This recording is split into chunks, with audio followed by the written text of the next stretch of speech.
Welcome back, learners. In today's video, we will understand the topic isomerism, a concept where compounds share the same molecular formula but different in arrangement. To make it easy, isomerism को हम 3 parts में cover करेंगे और हर part को हम example के साथ समझेंगे. By the end of series आपको आइसोमेरिज्म बिल्कुल क्लियर हो जाएगा. So stay tune and don't miss any part. तो सबसे पहले हम समझेंगे कि आइसोमेरिज्म होती क्या है. Two or more compounds have the same molecular formula but different structure or properties. यानी कि आइसोमेरिज्म एक ऐसा कंसेप्ट है जहां सेम मॉलिक्यूलर फॉर्मूला होने के बाद भी कंपाउंड का स्ट्रक्चर या अरेंजमेंट डिफर होता है. मतलब कि फॉर्मूला सेम होगा लेकिन एटम्स का अरेंजमेंट अलग अलग होगा and that changes their properties. In simple words, isomers are like twins. दोनों का फॉर्मूला सेम होगा लेकिन दोनों की बॉडी डिफरेंट. जैसे कि यहाँ पे C3H6O एक मॉलिक्यूलर फॉर्मूला है. अब इस फॉर्मूला के दो पॉसिबल स्ट्रक्चर्स हैं. इन दोनों ही स्ट्रक्चर्स में आप देख पा रहे हैं कि फंक्शनल ग्रुप अलग अलग है. एक में एल्डिहाइड ग्रुप है और एक में कीटो ग्रुप. अब दोनों की स्ट्रक्चर्स अलग अलग हैं लेकिन मॉलिक्यूलर फॉर्मूला सेम है. So these are called isomers. अब आइसोमेरिज्म होती क्यों है? क्योंकि मॉलिक्यूल्स के अंदर एटम्स को अरेंज करने के मल्टीपल पॉसिबल वेज होते हैं और अरेंजमेंट चेंज होते ही कंपाउंड का नेचर, प्रॉपर्टीज, बॉइलिंग पॉइंट, यहाँ तक कि उसकी स्मेल सब चेंज हो जाता है. Now why isomerism is important? Isomerism is important because it explains how molecule with the same molecular formula can behave completely differently. It help understand different arrangement of atoms. यानी कि किसी भी molecule में atoms के different different arrangement को ये समझने में हेल्प करती है. It explain why compound with the same formula behave differently. तो आइसोमेरिज्म बताता है कि सेम मॉलिक्यूलर फॉर्मूला के कंपाउंड के प्रॉपर्टीज बिल्कुल अलग हो सकते हैं. जैसे कि melting point, boiling point, solubility सब चेंज हो जाते हैं. आइसोमेरिज्म को समझने से हमें पता चलता है कि मॉलिक्यूल की 3D अरेंजमेंट क्या है और उसकी एक्टिविटी को ये अरेंजमेंट कैसे कंट्रोल कर रहा है. It is essential for writing structures, naming compounds and understanding reaction. तो आइसोमेरिज्म की डिफरेंट डिफरेंट स्ट्रक्चर्स के लिए आईयूपैक नेम डिफरेंट होते हैं और हर पर्टिकुलर एटॉमिक अरेंजमेंट के लिए रिएक्शंस बदल जाती हैं. It plays a key role in pharmaceuticals, fragrances, materials and biological molecules. इसके अलावा बायोमॉलिक्यूल जैसे कि अमीनो एसिड्स, कार्बोहाइड्रेट, डीएनए और प्रोटीन शोज स्पेसिफिक आइसोमेरिज्म. यानी कि हमारी बॉडी के प्रोटीन, एंजाइम एंड डीएनए सब स्पेसिफिक आइसोमर्स को ही पहचानते हैं. जैसे कि natural sugar are D form and natural amino acid are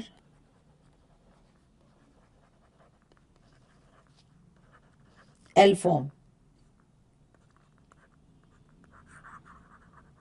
Wrong isomers means no biological activity. Isomerism से रिएक्शन मैकेनिज्म, प्रोडक्ट फॉर्मेशन और स्टीरियोकेमिस्ट्री का कंसेप्ट क्लियर होता है. यानी कि हम प्रेडिक्ट कर सकते हैं कि रिएक्शन कौन सा प्रोडक्ट बनाएगी. तो अब बात करते हैं इसके टाइप्स के बारे में. तो isomerism is broadly divided into two parts, structural isomerism and stereo isomerism. Structural isomerism में मॉलिक्यूलर फॉर्मूला सेम होता है लेकिन एटम्स डिफरेंटली कनेक्टेड होते हैं. जबकि स्टीरियो आइसोमेरिज्म वो होता है जिसमें मॉलिक्यूलर फॉर्मूला और कनेक्टिविटी सेम होती है लेकिन एटम्स की 3D अरेंजमेंट डिफरेंट होती है. In structural isomerism atoms are connected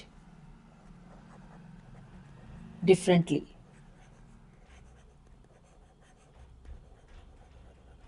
While in stereoisomerism, 3D arrangement of atoms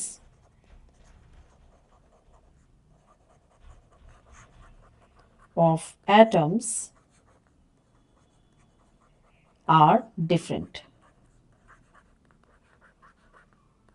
अब स्ट्रक्चरल आइसोमेरिज्म 5 तरीके की होती है। Chain isomerism, position isomerism, functional group isomerism, metamerism and tautomerism. Series के इस पार्ट में हम सिर्फ chain isomerism, position isomerism, functional group isomerism और मेटामेरिज्म को डिस्कस करेंगे। टॉटोमेरिज्म को हम नेक्स्ट पार्ट में डिस्कस करेंगे because it is slightly tricky topic and super important for exams. So we will cover it in the next part. तो start करते हैं चेन आइसोमेरिज्म से। चेन आइसोमेरिज्म क्या है? It occurs when carbon chain arrangement is different. जैसे कि C4H10 में C4H10 के 2 पॉसिबल स्ट्रक्चर हो सकते हैं क्योंकि यहाँ पे 4 कार्बन है। तो अब इसके पॉसिबल स्ट्रक्चर्स में या तो 4 कार्बन एक साथ एक चेन में अरेंज हो सकते हैं या फिर 3 कार्बन एक साथ एक चेन में और 1 कार्बन साइड चेन की जगह प्लेस होगा। तो इसके 2 पॉसिबल स्ट्रक्चर होंगे, एक एन ब्यूटेन और दूसरा आइसो ब्यूटेन। एक और एग्जाम्पल है जैसे कि C5H12। तो यहाँ पे नंबर ऑफ कार्बन एटम्स कितने हैं? 5। अब 5 कार्बन्स के साथ 3 पॉसिबल स्ट्रक्चर है। फर्स्ट ये एक पॉसिबल स्ट्रक्चर है जिसमें कार्बन एक साथ एक चेन में अरेंज होंगे। दूसरी पॉसिबल स्ट्रक्चर में 4 कार्बन एक चेन में अरेंज होंगे और 1 कार्बन साइड चेन में प्लेस होगा। और तीसरी पॉसिबल स्ट्रक्चर में 3 कार्बन एक साथ प्लेस होंगे एक चेन में और 2 कार्बन साइड चेन में प्लेस होंगे। तो इसके 3 पॉसिबल स्ट्रक्चर हैं, n pentane, isopentane and neopentane. N-isomers means straight chain, no branching. Iso means one methyl branch on the second carbon, that is chain slightly branched. And neo means 2 methyl group attached to the second carbon atom, that is highly branched structure. तो C5H12 के 3 possible structure हैं और इसमें आप देख रहे हैं हर एक आइसोमर में एक एक चेन रिड्यूस हो पा रही है और जितने नंबर रिड्यूस होती है वो साइड चेन में प्लेस होता है। So this is chain isomerism. अब एक बहुत इंपॉर्टेंट पॉइंट है एग्जाम के पॉइंट ऑफ व्यू से, तो अगर हम चेन आइसोमर्स के बॉइलिंग पॉइंट के ऑर्डर को देखें यानी कि एन एल्केन, आइसो एल्केन और नियो एल्केन के बीच में बॉइलिंग पॉइंट किसका हाई होगा? तो चेन आइसोमर्स का बॉइलिंग पॉइंट किस पे डिपेंड करता है? वॉन डर वाल फोर्सेस पे और सरफेस एरिया पे। तो एन एल्केन का स्ट्रक्चर लॉन्ग होता है और स्ट्रेट होता है जिससे उसका सरफेस एरिया बढ़ जाता है, इसलिए इंटरमोलिकुलर फोर्सेस भी स्ट्रॉन्ग हो जाते हैं जिसकी वजह से इनके बॉइलिंग पॉइंट हाई हो जाते हैं। आइसो एल्केन में ब्रांचिंग स्लाइटली होती है और वन साइडेड होती है क्योंकि ब्रांचिंग से सरफेस एरिया कम हो जाते हैं, इसलिए इनके बॉइलिंग पॉइंट एन एल्केन से कम लेकिन नियो से ज्यादा होते हैं। अब क्योंकि नियो एल्केन में मैक्सिमम ब्रांचिंग होती है यानी कि ऑलमोस्ट ये मॉलिक्यूल स्फेरिकल हो जाता है तो इसका सरफेस एरिया सबसे कम हो जाता है जिसकी वजह से फोर्सेस वीक हो जाते हैं, इसलिए नियो एल्केन का बॉइलिंग पॉइंट सबसे कम होता है। तो चेन आइसोमर्स में एन एल्केन का बॉइलिंग पॉइंट सबसे ज्यादा होगा, उसके बाद आइसो एल्केन का और उसके बाद नियो एल्केन का। सबसे कम बॉइलिंग पॉइंट नियो एल्केन का होगा और सबसे ज्यादा एन एल्केन का। इन पॉइंट्स को शॉर्ट में याद रखने के लिए मैंने यहाँ पे नोट डाउन कर दिया है कि boiling point is directly proportional to van der Waals forces and boiling point is directly proportional to surface area. यानी कि अगर सरफेस एरिया बढ़ेगा तो वॉन डर वाल फोर्सेस बढ़ेंगे, वॉन डर वाल फोर्सेस बढ़ेंगे तो बॉइलिंग पॉइंट बढ़ जाएगा। अब इसको आप ऐसे भी याद कर सकते हैं, van der Waals forces is inversely proportional to branching, यानी ब्रांचिंग जैसे जैसे बढ़ेगी von der Waals forces decrease होंगे तो बॉइलिंग पॉइंट भी डिक्रीज हो जाएंगे। And boiling point is inversely proportional to branching. सबसे इंपॉर्टेंट पॉइंट आप ये ध्यान रखिए, boiling point is inversely proportional to branching, यानी कि जितनी ज्यादा ब्रांचिंग होगी बॉइलिंग पॉइंट उतने कम होंगे। अब नेक्स्ट है position isomerism, that is there is a difference in the position of double bond और ट्रिपल बॉन्ड, फंक्शनल ग्रुप और सब्स्टिट्यूएंट्स। यानी कि जब सेम मॉलिक्यूलर फॉर्मूले और सेम फंक्शनल ग्रुप वाले कंपाउंड में फंक्शनल ग्रुप की पोजीशन या मल्टीपल बॉन्ड की पोजीशन या सब्स्टिट्यूएंट ग्रुप की पोजीशन चेंज हो जाती है तो हम इसे पोजीशन आइसोमेरिज्म कहते हैं। यानी कि स्ट्रक्चर सेम होगी, ग्रुप सेम होगा, सिर्फ उनकी पोजीशन बदल जाएगी। जैसे कि एग्जाम्पल 1 में C4H8। अब क्योंकि यहाँ पे 4 कार्बन एटम है and as we know each carbon atom has 4 valence electron, तो इसके अकॉर्डिंग 4 कार्बन के संग हाइड्रोजन 10 होने चाहिए, लेकिन यहाँ पर 8 हाइड्रोजन है। That means there is 1 double bond. अब इस डबल बॉन्ड की जो पोजीशन होगी वो डिफरेंट आइसोमर्स में डिफरेंट होगी। जैसे कि C4H8 के केस में 2 आइसोमर पॉसिबल है। फर्स्ट आइसोमर में डबल बॉन्ड की पोजीशन फर्स्ट कार्बन पर होगी, तो इसका आयुपैक नेम क्या होगा? ब्यूटीन 1। अब सेकेंड पॉसिबिलिटी में ये डबल बॉन्ड बीच में आ सकता है, यानी कि सेकेंड कार्बन पर आ सकता है। तो अब इस केस में इस आइसोमर का आयुपैक नेम क्या होगा? Butene 2। And butene 2 isomer is more stable than butene 1 due to conjugation. तो इस कंपाउंड में डबल बॉन्ड प्रेजेंट है और डबल बॉन्ड की पोजीशन चेंज हो रही है। अब आप सोच रहे होंगे कि एक और पॉसिबिलिटी हो सकती है, तो ये डबल बॉन्ड अगर यहाँ पर है इस पोजीशन पर या इस पोजीशन पर, तो दोनों ही केस में कंपाउंड सेम ही रहेगा। यानी कि आप नंबरिंग तब यहाँ से स्टार्ट करेंगे तब भी ये ब्यूटीन 1 होगा, और अगर डबल बॉन्ड यहाँ पर है और आप नंबरिंग स्टार्ट करेंगे तो भी ये फर्स्ट कार्बन पर होगा। तो दोनों ही कंपाउंड सेम ही होंगे। तो केवल 2 ही पॉसिबिलिटी है कि या तो डबल बॉन्ड फर्स्ट कार्बन पर प्लेस हो या फिर डबल बॉन्ड सेकेंड कार्बन पर प्लेस हो। सो दिस इज पोजीशन आइसोमेरिज्म। अब नेक्स्ट एग्जाम्पल है C4H6। तो इसके 2 पॉसिबल आइसोमर्स हैं। अब क्योंकि यहाँ पे 4 कार्बन है तो इसमें हाइड्रोजन होने चाहिए 10, लेकिन है यहाँ पे 6। That means there is triple bond. अब इसके आइसोमर में हम ट्रिपल बॉन्ड की पोजीशन को देखेंगे। जैसे कि फर्स्ट एग्जाम्पल में ट्रिपल बॉन्ड फर्स्ट कार्बन पर प्लेस है, सेकेंड आइसोमर में ये सेकेंड कार्बन पर प्लेस है। तो यहाँ पे ट्रिपल बॉन्ड की पोजीशन चेंज हो रही है। So this is the example of position isomers. अब आप सोच रहे होंगे कि इन कंपाउंड्स में हम कैसे फाइंड आउट कर पा रहे हैं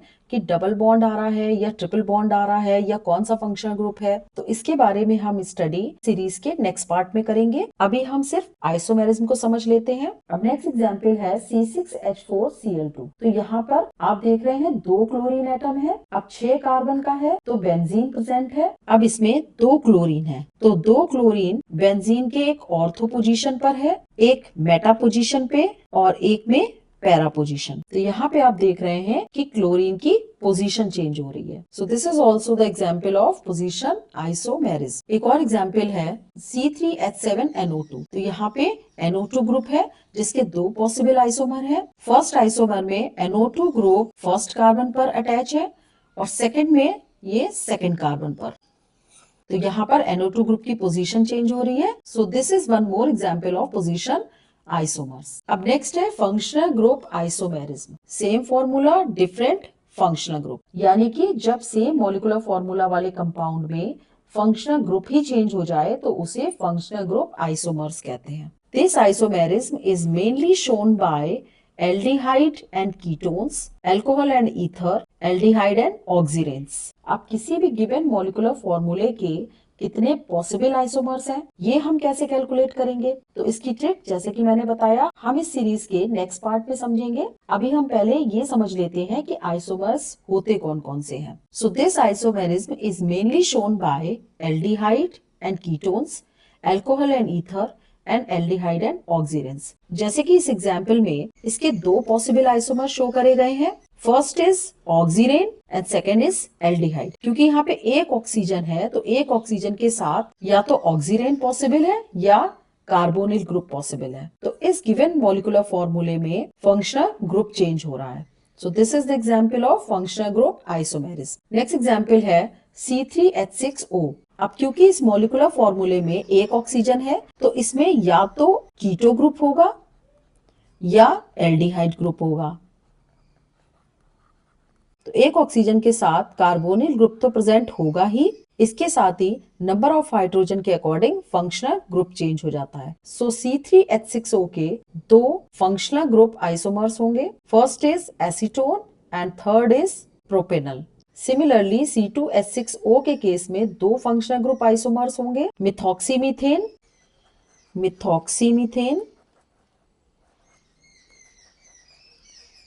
एंड इथेनॉल। नेक्स्ट है metamerism, structure isomerism having same functional group but different alkyl group are called metamers and the phenomena is called metamerism. This isomerism is mainly by ketones and ether. तो ये जो isomerism है ये mainly ketone या ether show करते हैं। तो जब सेम मॉलिक्यूलर फॉर्मूला और सेम फंक्शनल ग्रुप वाले कंपाउंड में एल्किल ग्रुप का डिस्ट्रीब्यूशन फंक्शनल ग्रुप के दोनों साइड पर चेंज हो जाता है तो इसे मेटामेरिज्म कहते हैं। सिंपल वर्ड में फंक्शनल ग्रुप सेम होता है लेकिन उसके लेफ्ट और राइट साइड में जो एल्किल ग्रुप होते हैं वो चेंज हो जाते हैं। अब इस आइसोमेरिज्म में एक कंडीशन होती है, that is functional group must be divalent, जैसे कि ether and carbonyl. These functional group are divalent. तो इस फंक्शनल ग्रुप के दोनों एंड पर राइट और लेफ्ट में जो एल्किल ग्रुप का डिस्ट्रीब्यूशन होगा वो डिफरेंट हो जाएगा। तो इस आइसोमेरिज्म में जो total number of carbon atom होते हैं वो सेम होते हैं but the splitting of carbon chain on both side of functional group is different. For example C4H10O। अब इसके 3 पॉसिबल आइसोमर हैं और यहाँ पे फंक्शनल ग्रुप क्या है? Ether, which is a bivalent functional group. और इस फंक्शनल ग्रुप के राइट और लेफ्ट साइड में एल्किल ग्रुप डिफरेंट डिफरेंट है। जैसे कि फर्स्ट आइसोमर में इस बाइवेलेंट ईथर के एक साइड में प्रोपाइल फंक्शनल ग्रुप है और एक साइड मिथाइल फंक्शनल ग्रुप है। सेकेंड आइसोमर में ईथर के एक साइड इथाइल फंक्शनल ग्रुप है और दूसरे साइड भी इथाइल फंक्शनल ग्रुप है। थर्ड आइसोमर में ईथर के एक साइड प्रोपाइल है और दूसरी साइड मिथाइल है। तो यानी कि आप देख रहे हैं कि हर आइसोमर में बाइवेलेंट फंक्शनल ग्रुप के दोनों साइड में एल्किल ग्रुप का अरेंजमेंट डिफरेंट है। So this is the example of metamers. तो सिंपली मेटामर्स की क्या कंडीशन है कि functional group should be bivalent और इस बाइवेलेंट फंक्शनल ग्रुप के लेफ्ट और राइट साइड में एल्किल ग्रुप का जो अरेंजमेंट है वो डिफरेंट होगा। So this one is the example of metamer. So that's all for part 1। In the next part we will discuss tautomerism, an extremely important and tricky topic for exams. So stay tuned. Bye bye.